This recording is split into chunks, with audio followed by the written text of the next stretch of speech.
지난 시간에 저희들은 불교에서는 어떻게 하면 괴로움에서 벗어나서 행복한 삶을 살 것인가, 이게 이제 불교의 주제이고 또 불교의 목적이다.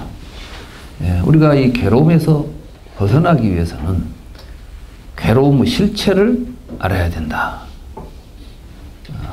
우리는 괴로움을 느끼고 있는데 그 괴로움의 본질을 모르는 거예요.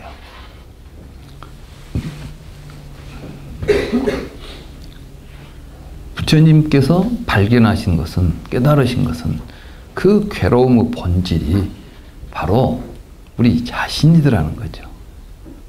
내가, 나라는 생각을 붙잡고 살고 있죠. 근데 과연 지금 내가 나라고 보고 있는 것이 실체가 뭐냐는 거예요. 우리가 삶의 중심에 항상 내가 있잖아요. 내가 행복하고 싶죠. 내가 뭐가 되고 싶고, 내가 뭐가 갖고 싶고, 모든 걸 보면은 나를 중심으로 살고 있다는 거죠. 그런데 너는 누구냐고 우리가 구체적으로 물을 때 우리는 사실 좀 당황스럽죠. 뭐가 나지? 부처님께서는 구체적으로 한번 우리가 무엇을 나라고 하고 있는지 우리가 삶을 통찰해 보자는 겁니다. 이게 이제 굉장히 중요한 겁니다. 불교에서는 이걸 보고 반야라고 부릅니다. 그러니까 반야는 우리가 지금까지 알고 있는 어떤 지능이나 뭐 이런 게 아니에요. 이렇게 통찰해 볼 줄 아는 거예요. 그 통찰력이라고 하는 것은 누구나 똑같아요. 누구에게나 통찰력은 있습니다. 근데 그거를 활용하지 않죠. 우리는 자기 자신을, 통찰이라는 것은 밖을 향하는 것을 통찰이라고 하지 않습니다. 안으로 향해 있는 시각을 통찰이라고 불러요. 그러니까 이 통찰을 하기 위해서는 뭘 해야 되냐면은 사마디를 해야 돼요. 삼昧, 집중을 해야 돼. 집중을 해서 어디로 와야 되냐면, 집중을 어디다 해야 되겠어요? 자기 내면에다가 집중하고 있어야 돼요. 그러니까 밖을 보고 다니면 안 돼요. 밖에 보면은 저거 좋네, 저거 이쁘네, 저거 갖고 싶네, 뭐 이런 생각이 일어나죠. 그죠? 그럼 우리가 삶이 계속해서 그것만 쫓아다니는 거야. 평생 쫓아다니다가 죽을 때 되면 어떻게 돼요? 그거 하나라도 붙잡고 갑니까? 여러분들이 평생 다니면서 저걸 내 것으로 만들었고 해놨는데 죽을 때 보면 그것이 내 것으로 옵니까, 안 옵니까? 사실은 평생 내 것을 만들어 봐야 내 것은 아닌 거예요, 사실은. 근데 우리는 마치 내 것인 것냥 착각하고, 그러면 죽을 때 내 것 아닌 것이 살았을 때는 내 것이었겠어요? 응? 본래 내 것 아닌 거야. 근데 우리는 그것이 내 것인 줄로 착각하고 살았던 것이죠. 그러니까 괴로운 것이죠. 그래서 이제 우리가 우리 내면을 들여다보면 우리는 자꾸 이제 내가 무엇을 나라고 지금 하고 있지 않은 게 보이는 거예요. 그래서 이런 것들을 보니까 5가지가 있더라는 것이에요. 5가지. 이게 바로 오온인 것이에요. 여러분들의 자신을 보고 있으면은 여러분들이 이런 형태, 이런 모양을 갖고 있는 이 몸뚱이가 가지고 있는 이 모양을 나라고 생각하죠. 그러니까 얼굴 모양이 다르면 다 다르다고 그러지 않아. 누구 그려봐라 그러면 얼굴 그리고 있잖아요, 이렇게. 너에 대해서 그려봐라 그러면 내 얼굴 그리고 있었다. 이게 몸이에요. 그러니까 이 불교에서 말하는 색이라는 말이 물질을 의미하는 말이 아니에요, 이게. 사람들은 이걸 물질이라고 지금 번역을 하고 있으니까, 부처님이 지금 뭐 물리학자입니까? 물질을 논하게. 부처님은 물질이 무엇이냐 이런 걸 논했던 분이 아니라 우리의 고통의 문제를 해결하려고 하다 보니까 우리가 나라고 붙잡고 있는 것들이 뭐냐 그러고 보니까 여러분들은 전부 여러분들의 이 몸을 나라고 붙잡고 있는데 여러분들이 살을 붙잡고 있는 것이 아니라 이 몸으로 되어 있는 이 어떤 형태적인 요소를 나라고 붙잡고 있는 거예요. 그래서 다른 사람들과 구별하죠. 이게 나다. 이렇게 구별하고 있어요.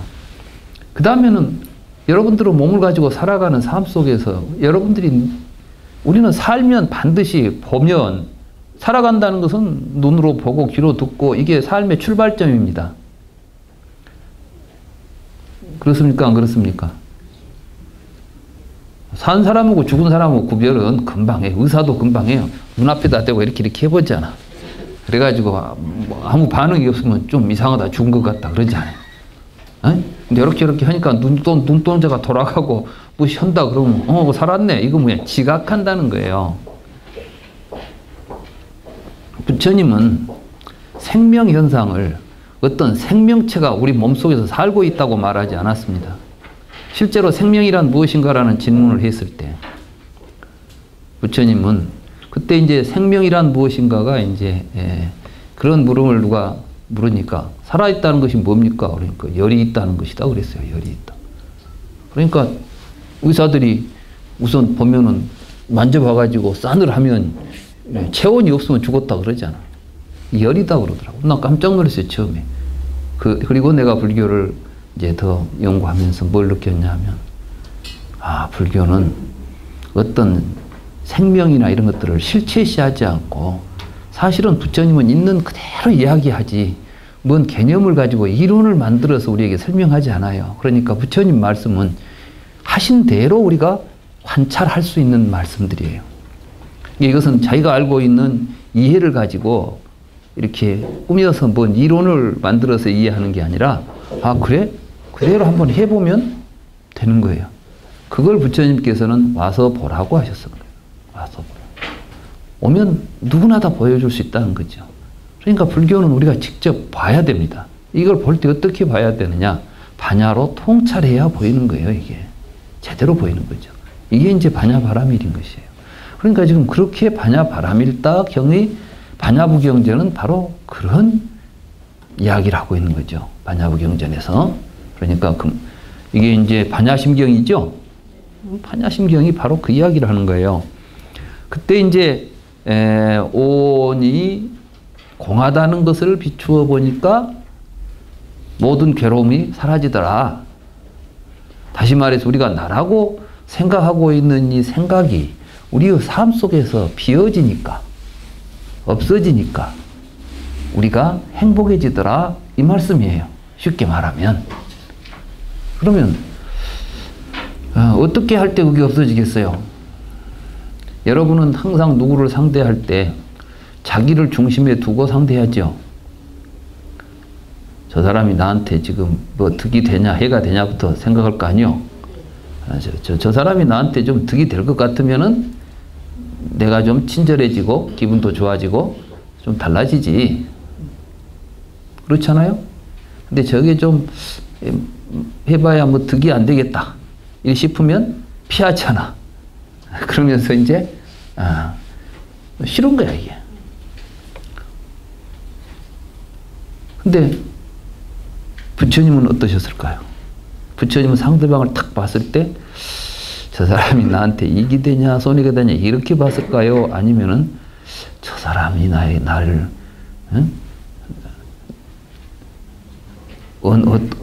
나에게 무엇을 필요로 하는가 이걸 봤을까요?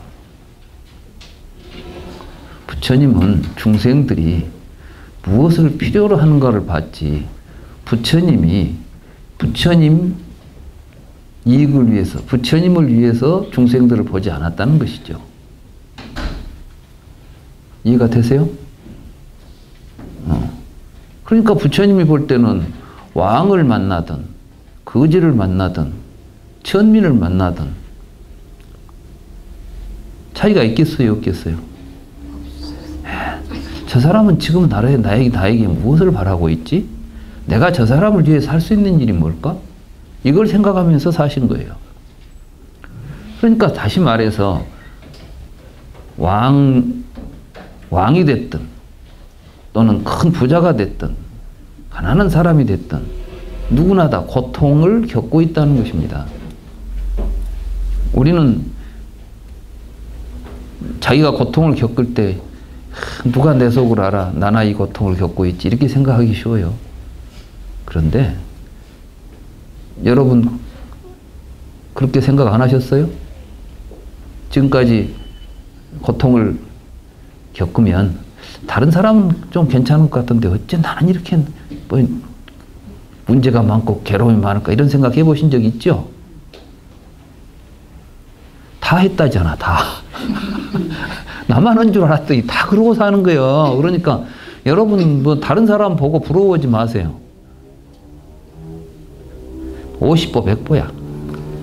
다 비슷비슷하게 고통, 다 괴롭게 살아. 지금 여기 보면 막 멋지게 입고 다니고 하니까 보일지 모르고 좀 누추게 보이니까 어째 보일지 모르지만 똑같아, 속을 들여다보면. 실제로 제가 벌써 한 30년 됐네요. 뭐 서울의 어디 불교대학에서 강의를 하는데 아주 멋쟁이, 그때 한 60 정도 됐으니까 지금은 한 90 되시겠네, 그 보살님. 근데 그 보살님이 그때 막 자가용 운전사 데리고 타고 30년 전에 자가용을 타고 기사를 데리고 다녔으니까 또 어디 굉장히 뭐 강남에 그 쇼핑 아니 패션 몰을 하고 있고 하니까 돈도 많은 것 같아. 나보고 교수님 저는 참 저녁에 잠을 못 잡니다. 그래서 내가 무슨 말씀이요? 내가 보니까 이렇게 걱정이라고는 없는 분 같은데 어떻게 해서 잠을 못 잔단 말씀입니까? 집에 폐물이 많아요. 혼자 살아요. 50평짜리 아파트에서. 이러는 사람은 저녁에 퇴근해요. 혼자서 저녁에 잠을 자요. 근데 불안해요. 꼭 저녁에 누가 와서 강도가 들어올 것만 같고 우리 저녁 내 그 걱정하다 보면 날새인데 내가 참 그렇구나. 없는 사람은 없어서 괴롭고 있는 사람은 있어서 괴롭고 이 세상이 모두 다 괴롭구나. 부처님 바로 그 문제를 해결하고자 했던, 그래서 일체는 괴로움이다 이렇게 말했잖아요. 그렇죠? 그 괴로움, 그걸 해결하자는 거예요, 불교가. 근데 누가 그걸 싫어하겠어요? 막 어떤 사람들은 막 불교 안 된다고 막 그래요. 그건 종교적인 분쟁일 뿐이고, 그것도 지를 가운데다 내세우니까 내가 믿는 종교, 내 종교가 좋아, 다른 종교는 안 돼, 이런 생각을 하는 것이지. 그 사람은 고통을 해결해 주겠다고 하는데 나는 싫다고 한다면 그건 미친 사람이 아니고는 할 수 없는 이야기지. 그러니까 사실 불교는 우리 시대에 누구하고 싸울 일이 없는 종교예요. 왜냐하면 지금 우리 불교는 부처님을 우상화시켜가지고 부처님이 최고다라고 주장하는 종교입니까? 부처님 안 믿으면 지옥 간다고 가르치는 종교입니까? 부처님은 나를 믿든 안 믿든 상관없다는 거예요. 우리가 앞으로 가면서 우리가 삶에 있어서 우리가 삶을 좌지우지하는 것은 네가 하는 행동이지. 이게 바로 업보 아닙니까? 업보. 우리가 어떻게 네가 못 오고 어떤 생각을 가지고 어떻게 사냐가 문제지. 누구를 믿고 가냐 그런 것은 안 믿어도 되고 믿어도 되고 그것은 취향이야. 나는 예수님이 멋지게 보이니까 교회 다닐래. 그건 취향이라고. 그러나 예수교를 믿든 불교를 믿든 중요한 건 뭐냐면 무슨 일을 지금 하고 있는가, 네가 어떻게 살고 있는가가 중요하다 이 말씀이에요. 그게 바로 우리의 행복을 좌우하는 가장 중요한 조건이더라. 이걸 부처님이 보신 거예요. 그래서 이제 사실 불교는, 그런데 사람들은 마치 지가 행복해질 것 같아요. 근데 저는 절대 행복해지지 않아요. 지가 있어갖고는. 어때야 행복해지냐? 뭘 잘해야 지가 행복해져. 여러분들이 나를 위해서 산다고 해서 행복해지는 것이 아니라 나를 위하든 위하지 않든 간에 어떤 바른 행동을 하면 행복해지는 행동들이 있다는 거예요. 이렇게 하면은 반드시 행복감을 느끼게 되고 이렇게 하면 반드시 행복해지는 길이 있다는 거예요. 길이.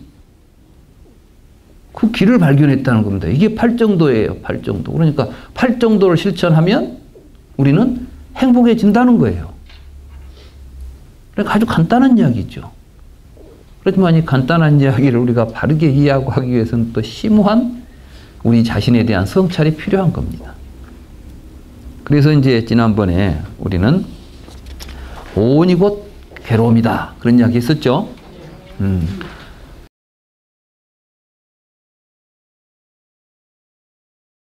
그런데 이 오온은 그럼 어떻게 나오는 것이냐? 오온이란 무엇이냐? 우리가 지금 나라고 생각한 나는 아까 이렇게 보니까 부처님께서 성찰해 보니까 눈으로 보고 귀로 듣고 소리로 듣고 냄새 맡고 맛보고 만지는 이러한 지각 활동을 통해서 우리들에게 여러분들이 지각 활동을 하면 살아있는 것들은 반드시 감정이 일어난다는 거예요. 지금 불교에서 말하는 감정, 수 이것은 그럼 수란 무엇이냐 이렇게 해가지고 수는 뭐 뭘로 되어 있고 인간 속에 들어있는 뭘 담당하는 지금까지 철학에서는 어떻게 이야기했냐면 감성이란 무엇이냐, 오성이란 무엇이냐, 뭐 이성이란 무엇이냐, 의식이란 무엇이냐 이렇게 딱 하나를 명사적인 테마를 놔두고 거기다 이제 그걸 규정하려고 합니다. 그럼 감성이란 무엇이냐? 인간의 내면 속에 들어있는 외부로부터 자극을 받아들여서 그 감정을 느끼는 어떠한 기능이라고 봤어요. 그렇죠? 그것이 바로 정신이 가지고 있는 기능의 일부라고 본 겁니다. 그럼 이제 정신이 안에가 들어있겠죠? 정신이라고 하든 마음이라고 하든 영혼이라고 하든 뭐라고 하든 이름은 여러 가지 붙여놨어요. 이름이 달라도 사실은 똑같은 것들이야. 그죠? 정신, 영혼, 뭐 의식, 마음 사실은 단어는 다르죠. 그렇지만 가서 보면 이 안에 있는 뭐 실체 같은 거란 말이죠. 여기에가 지금 감성적 기능, 이성적 기능, 오성적 기능이 있는 것 같아. 이걸 보고 정신적 실체라고 부릅니다. 그리고 이제 내 몸은 그런데 보니까 우리 눈에 보이는 여러 가지 바깥에 있는 것들하고 비슷하게 생겼죠. 그죠? 여러분들 살덩어리는 밖에도 있잖아. 그러니까 그것은 근데 여러분들이 볼 때 뭐 살덩어리를 보면 이 자체가 생명이 있는 것 같지는 않죠. 그러니까 이제 이것은 그냥 물질이고 이 안에가 정신이 있어가지고 물질을 통제하면서 정신이 속에 살고 있다 이런 생각을 사실은 지금도 하고 있는 사람들이 우리 인류 중에서 그렇게 생각 안 하는 사람이 거의 없어. 전부 그렇게 생각하고 살죠.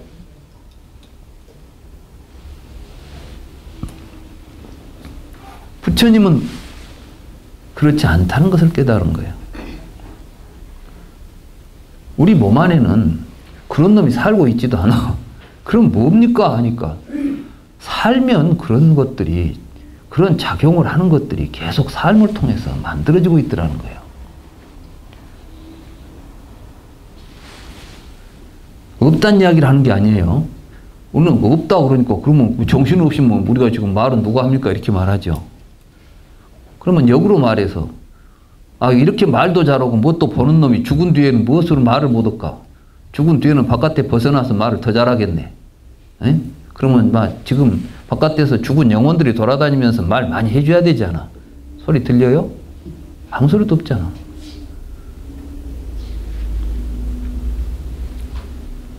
있는 그대로 보라는 거예요. 부처님의 말씀은 있는 그대로 보면 우리가 살아있다는 것은 무엇을 의미하느냐 이게 살아있다는 것은. 그것은 생명체가 속에 살고 있다는 것을 의미하는 것이 아니라 여러 가지 인연이 주어져서 이러한 신체적 활동이 일어날 수 있는 구조들이 만들어지면 우리는 살고 있는 거예요 이게. 그렇죠? 그런데 이 삶이 괴롭다는 거예요. 여러분들이 지금 해결하고자 하는 문제는 요 안에 있는 어떤 실체란 놈이 행복을 느끼기를 원합니까? 지금 이렇게 이 몸을 가지고 살고 있는 여러분들은 삶이 행복하기를 원합니까?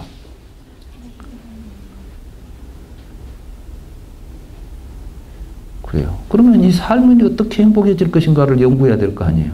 근데 부처님이 보니까 있지도 않은 놈을 있는 것처럼 믿고 그 놈을 위해서 살다 보니까 고통스럽더라는 거예요, 이게. 이게 오온이더라는 겁니다. 그래서 오온이 뭐냐고 헤쳐보니까 삶을 통해서 만들어진 망상덩어리라는 거예요. 헛생각. 그러니까 이제 이건 해체를 해야 되겠죠. 그래서 사실은 고진멸도에 보면은 사성제에 보면 고진멸도 있죠. 고가 괴로움이에요. 괴로움이 뭐냐 하니까 오치원이 괴로움이라고 그랬어요. 오치원이라는 게 뭐냐면 우리가 지금 오온을 나라고 붙잡고 있는 상태를 오치원이라고 그러는 겁니다. 그러니까 여러분들이 지금 어떤 그럼 감정을 느낄 때 나라고 생각하죠. 나 오늘 기분 나빠. 지금 나쁜 감정이 일어난 거예요. 지금 불쾌한 감정이 일어났는데 여러분들은 뭐라고 말하냐면 오늘 나는 기분이 나빠라고 이야기해요. 마치 그 감정이 나인 것처럼. 그런데 사실은 어떤 조건 아래서 나쁜 감정이 일어난 거예요. 그럼 우리는 어떻게 해서 이 감정을 없애야 됩니까? 그때 우리는 어떻게 생각하냐면 나를 기분 나쁘게 한 게 있다는 생각을 해요. 내가 뭘 봤더니 기분이 나빴어. 저놈이 나를 기분 나쁘게 했다는 거지. 그러면 우리는 어떤 행동을 합니까? 거기에 대해서 공격을 하려고 해요. 없애버리려고 하거나 뭐 이런 반응을 보인다는 거죠. 이게 이제 업이에요. 우리들이 말하는 업. 근데 그런 일이 자주 되면은 감정이 더욱더 자기화가 되겠죠? 그때 한번 생각해 봐야 돼요. 우리는 그때 이렇게 생각해야 됩니다. 이 감정은 왜 나타났을까? 이렇게 생각해 보라는 거예요. 나에게 지금 괴로운 감정이 나타났을 때 우리는 뭘 보냐면 밖에 있는 대상을 향해서 원인을 저기다 둡니다. 근데 부처님은 우리에게 일어난 괴로운 원인은 저 외부에 있지 않다는 것을 보라는 거예요. 헛뚜껑을 봤더니 갑자기 그냥 막 두려운 생각이 일어났어요. 그러니까 저 헛뚜껑은 아주 못된 것이야. 나를 막 두렵게 했어. 저 당장에 치워. 막 이렇게 할 수는, 이게 이제 우리들의 태도라면 왜 저걸 보고 내가 저걸 보자 나에게 두려운 감정이 일어났지? 그러니까 저게 자라하고 비슷하게 생긴 거거든. 아, 내가 전에 자라한테 물렸던 경험이 있다. 지금 그것이 나에게 한번 일어났던 고통이 저거 비슷한 걸 보니까 또 일어나는구나. 그러면서 우리는 사실은 저 소뚜껑이 나를 괴롭히고 있는 게 아니라 전에 내가 했던 나의 과거의 경험이 지금 다시 재생되어서 괴로움이 일어나고 있구나라고 알아야 되겠죠? 이렇게 정확하게 알고 보면 괴로움은 무상하게 조건에 따라서 일어났다가 사라져 간다는 것을 알게 돼요. 그리고 영속적이지 않다는 것을 알기 때문에 빠져들지 않아요. 소뚜껑 보고 놀래가지고 아이 놀래라. 오늘 하루 종일 그냥 아이고 얼마나 놀랐는지 몰라. 이렇게 돌아다니는 게 아니라 아, 나는 과거에 자라에게 물린 경험이 나에게 있어서 항상 그것이 나를 또 두려움을 일으키는 요인으로 작용하고 있구나 라고 그것을 보게 되면 또 그러면서 그때 자라한테 물린 건 내가 자라를 잘못 다뤘기 때문이야. 자라가 무서워서 자라가 무서운 놈이라 나를 문 게 아니죠. 자라를 내가 잘 모르고 함부로 다루다가 자라한테 물렸을 거 아니에요. 그러니까 앞으로는 자라를 상대할 때는 어떻게 해야 된다는 것을 알고 다룬다면 자라한테 안 물리죠. 아, 이 용봉탕 잘 먹은 사람들은 소뚜껑 보면 침 흘린다니까. 그러니까 이런 것들이 사실이잖아요. 이것은 두려움이 그러니까 실체가 있었습니까? 없었습니까? 그렇죠. 촉으로부터서 일어나고 있는 것일 뿐이에요. 그런 것들을 쭉 추적해 보니까 사실은 실체 없는 세상에서 실제 있는 것으로 착각하고 살아가는 삶 속에 항상 괴로움이 내재한다는 사실이 있습니다. 이게 다르마입니다. 다르마라는 것은 변치 않는 법이죠. 그런 구조는 언제든지 일어납니다. 그러니까 또 그것을 없앨 수 있는 길도 있다는 것이에요. 그래서 부처님께서는 고에 대한 이야기를 먼저 하시면서 오치원을 이야기하셨고 이것이 어떻게 해서 모여지는가를 통찰해 본 게 이제 고집입니다. 그 고집의 성찰을 했던 게 무엇이냐면 12연기의 무명으로부터 노사의 발생이에요. 그러니까 사실은 무명이 있기 때문에 죽음에 대한 두려움도 일어나는 것이죠. 여기서 우리가 주목해야 될 것은 부처님께서 말씀하시는 생노사는 생물학적으로 태어나서 죽는 것을 의미하지 않습니다. 생물학적으로 태어나서 죽는 것을 의미했다면 우리는 연기의 성찰 가운데 생은 무엇 때문에 있는가? 이렇게 물었죠. 그랬을 때 우리는 이렇게 대답해야 됩니다. 생은 부모 때문에 있다. 맞습니까? 틀립니까? 여러분 어째 태어났냐? 아, 부모님이 있으니까 태어났지. 이렇게 하면은 우리가 생노사를 생물학적인 생노사로 이해할 수 있습니다. 근데 부처님은 뜬금없이 유가 있으니까 노사가 있다 이렇게 말씀하셨거든. 그러니까 이때 유가 있기 때문에 노사가 있다는 이 말은 절대로 생리학적이고 생물학적인 생로병사가 아니라는 걸 알아야 됩니다. 왜 이 태어나서 죽는다는 문제가 되느냐? 나라는 존재가 있기 때문에 지금 내가 태어나고 내가 죽는 게 문제가 돼 있죠. 12연기는 그렇게 해석해 가야 돼요. 그래야 이해가 돼. 또 그래야 맞아요. 내가 여러 경을 검토해 보니까 그 이야기를 하고 계시는 거예요, 사실은. 그러니까 늙어 죽음 때문에 뭐가 생기냐? 우비권해가 생기는 거예요. 여러분들이 걱정, 근심, 슬픔, 고통, 비탄 이런 게 뭐 때문에 생겨요? 늙어 죽으니까 생긴다니까. 여러분들이 안 늙고 안 죽은다고 생각해 봐요. 어떻게 해도 안 늙고 안 죽은다면 여러분들이 두려울 일이 있겠어요, 없겠어요? 불구덩이가 뭐가 무섭겠어? 안 죽는다는데. 물속에 왜 못 들어가? 안 죽는데. 아무 두려움이 없겠죠? 걱정이 있겠어요, 없겠어요? 세상 사람들 걱정이 다 먹고 살자고 걱정하는 거예요, 지금. 우리 젊은이들이 왜 걱정하고 삽니까? 직업이 안 되니까. 직업이 없으면 왜? 먹고 살 수 없으니까. 먹고 안 살면 어떻게? 늙어 죽으니까. 이게 문제 아닙니까? 우리가 세상에 여러 가지 문제들이 복잡한 것 같아도 한마디로 말하면 늙어 죽기 때문에 생기는 문제들이에요. 근데 우리에게 항상 그 늙어 죽음에 대한 불안과 공포와 두려움들이 우리의 삶을 지배하고 있는 겁니다. 그죠? 그래 세상에서 제일로 무슨 말이 너 죽여 그러면 제일 무섭잖아. 그게 지금 노사예요, 노사. 이 문제를 어떻게 해석할까? 우리가 살아가면서 이런 고통을 안고 살아야 할 것이냐? 이러한 고통으로부터 벗어나서 살아야 할 것이냐가 문제가 해탈의 문제인 것입니다. 그런데 부처님 보고 부처님 죽은 뒤에는 계속 당신 살아있습니까? 없습니까? 부처님 지금 얼마나 답답했겠어. 내가 말하는 생로병사가 그런 문제가 아닌데 지금 그런 문제를 나한테 묻니? 부처님은 그런 문제에 대해서 대답을 안 했어요. 부처님은 열반하신 뒤에 계속 살아 계십니까? 못 살아 계십니까? 그러니까 부처님이 대답도 안 했어. 지금 뜬금없이 무슨 소리 하는 거야? 내가 지금까지 한 이야기가 그런 이야기가 아니죠.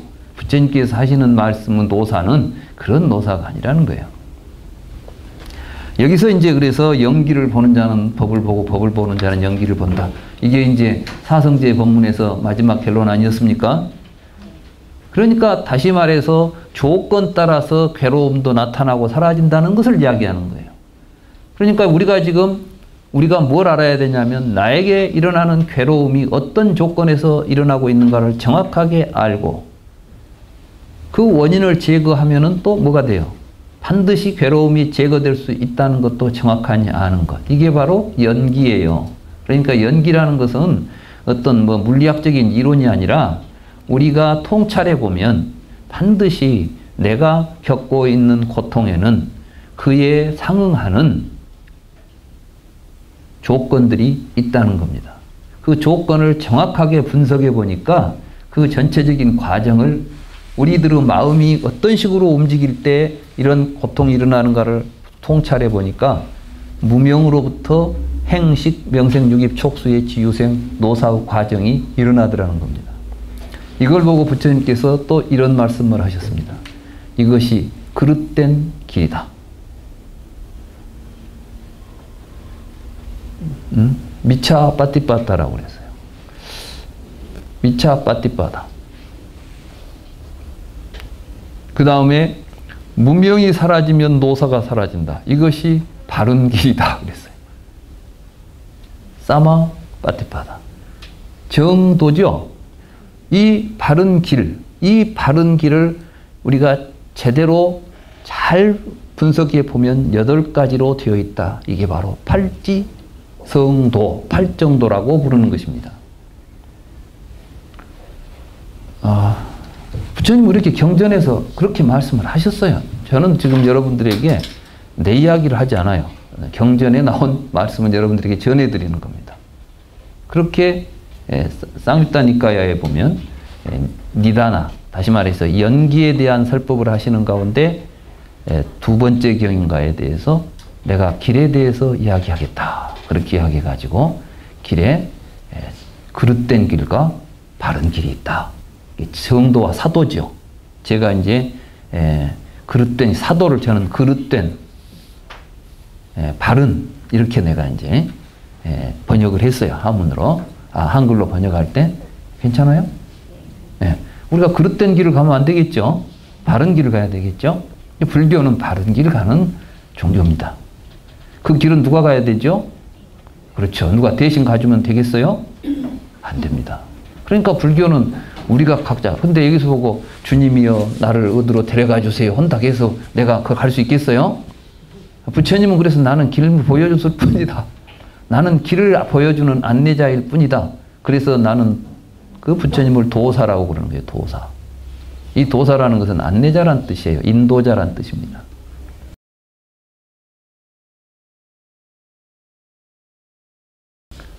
가이드.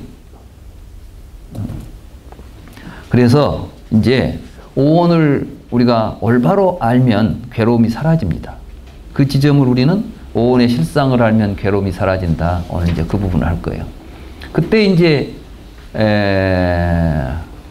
이 반야 심경에서는 오온 계공 도일체고에 그랬죠. 오온이 다 공하다는 것을 조견 오온 계공 도일체고에 그랬잖아요.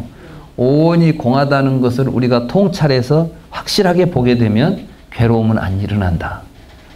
그 말이에요.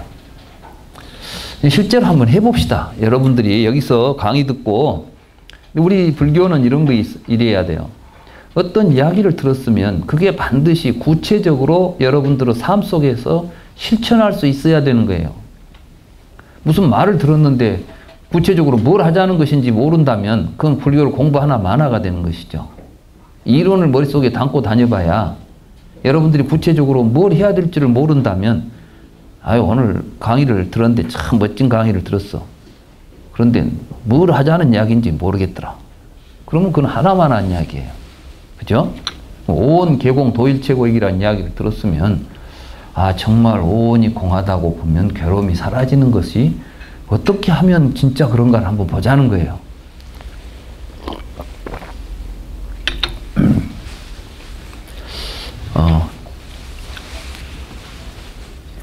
여러분이 어떤 일을 하다가 괴로움이 일어나면 한번 성찰해 보세요.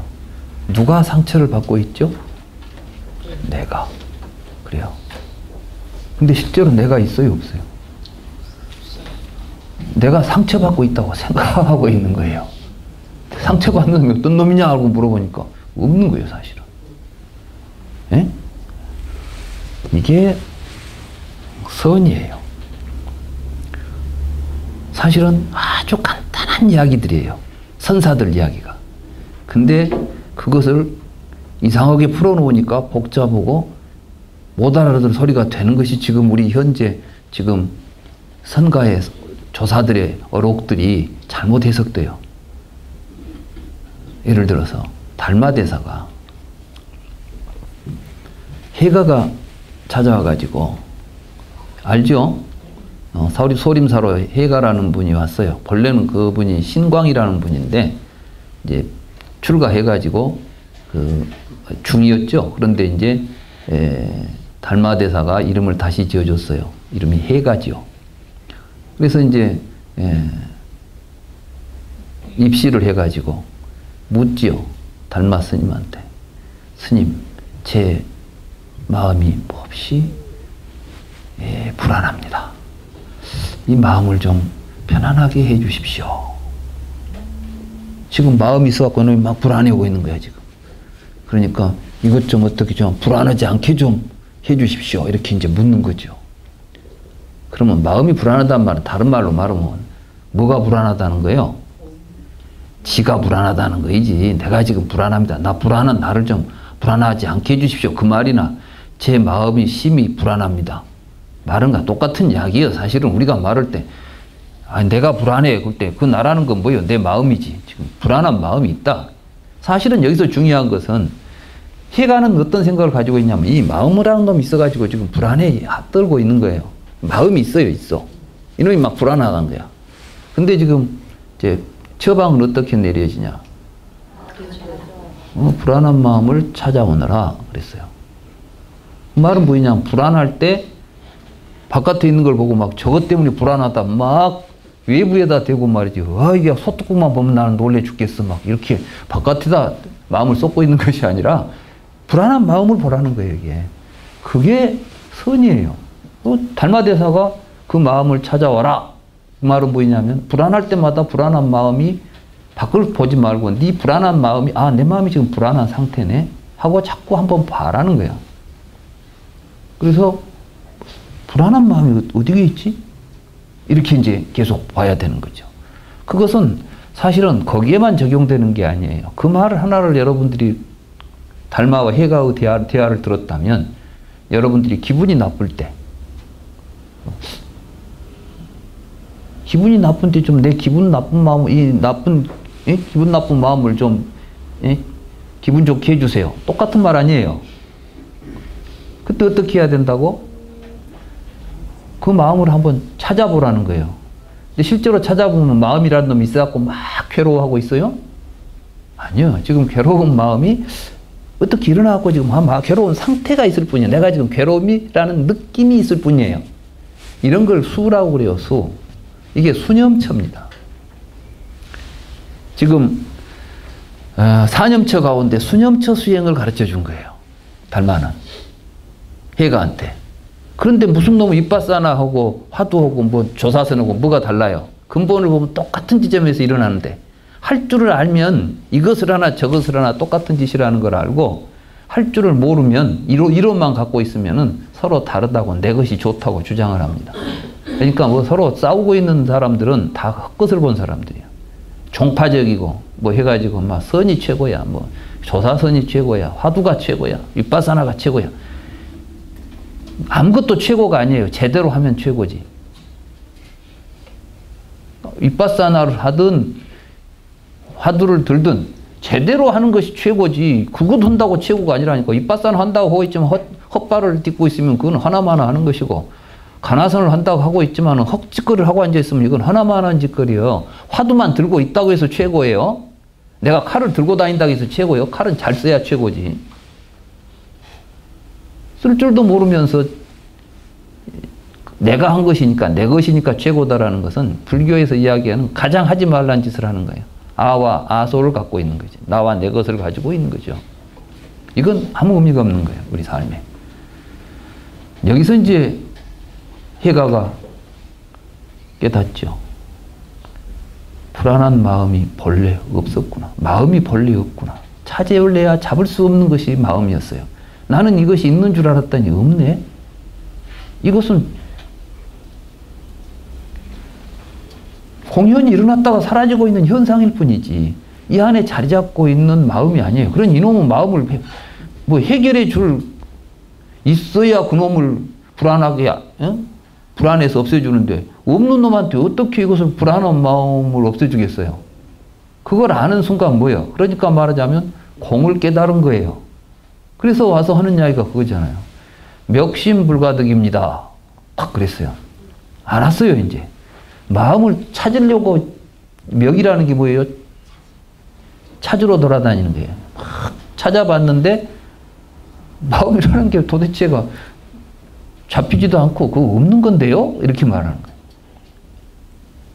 그러니까 이 사람은 이미 불안한 마음에서 벗어난 거지. 불안한 마음이라는 것을 잡을 수도 없는 불안함. 지금까지 내가 있지도 않은 불안한 마음을 찾고 다녔네요. 그 말이야, 사실은. 이제 뒤집어 놓으면 멱심불가득을 문법을 조금 이렇게 이제 뒤집어요. 찾았는데 못 찾았습니다. 그럼 아직 못 찾은 것 같아. 응? 불가득이 잡을 수도 없는 마음을 찾고 다녔군요. 이런 게 있지도 않은 마음을 찾고 다녔군요. 이렇게 우리가 또 해석할 수가 있어. 멱심불가득을. 불가득이라는 것은 잡을 수 없는 것 아니요. 불가능한 짓을 했군요. 알고 보니 불안은 본래 없군요. 우리에게. 여러분에게 본래 불안 없어요.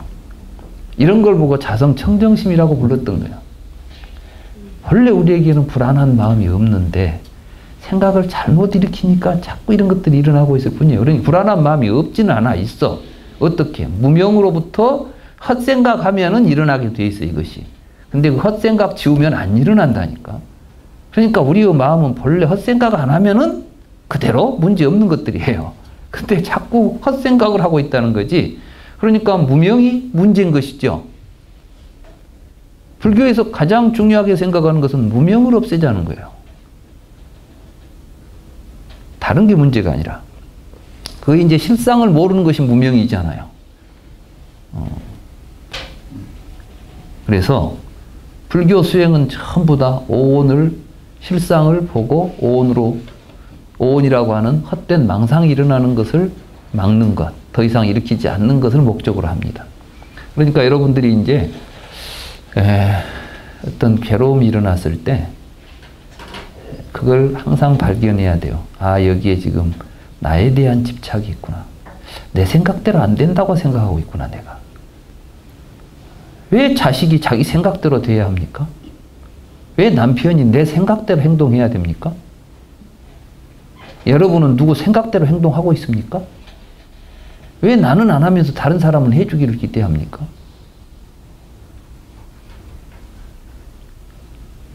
그래서 이제 우리 불교를 공부한 사람들은 자기 앞에 있는 사람을 자기의 목적으로 생각해서는 안 돼요.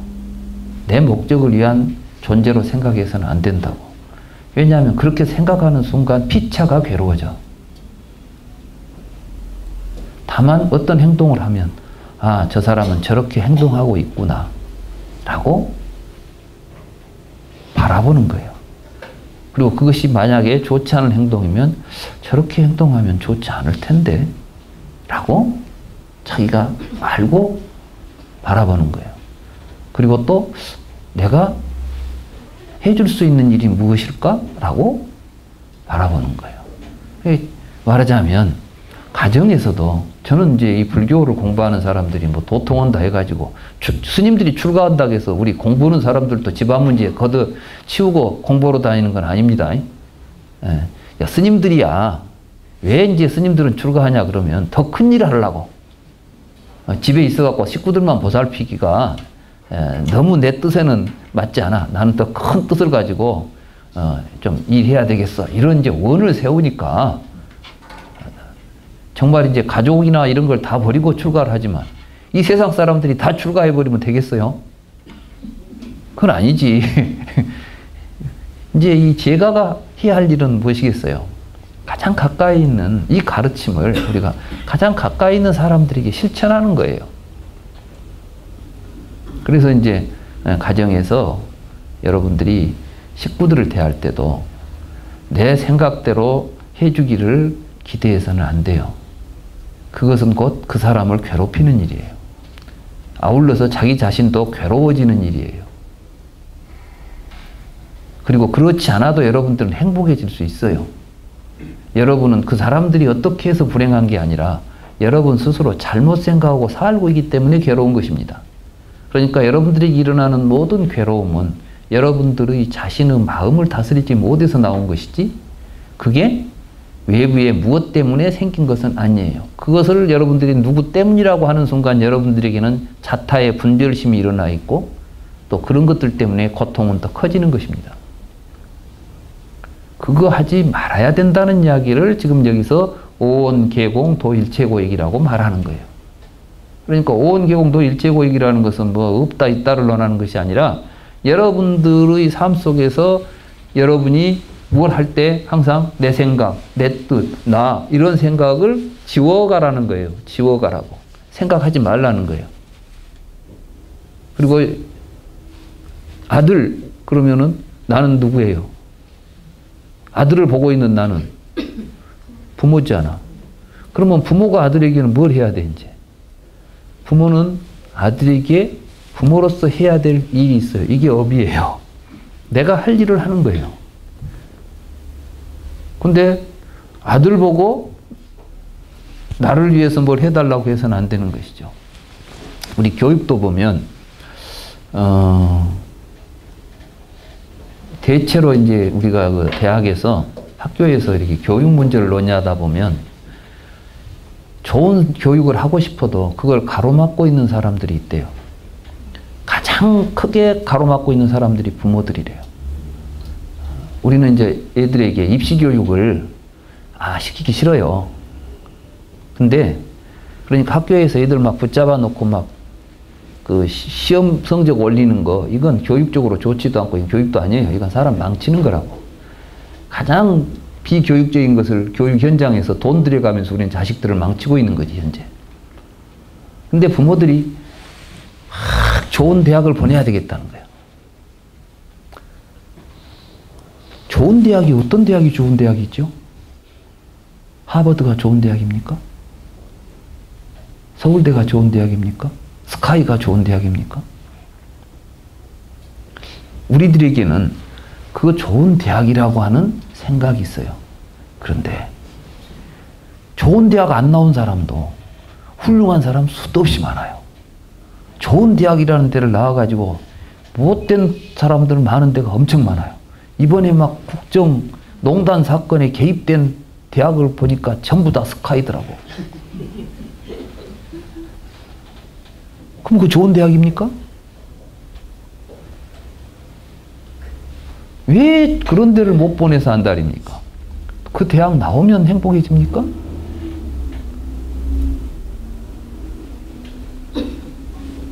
그렇지 않죠.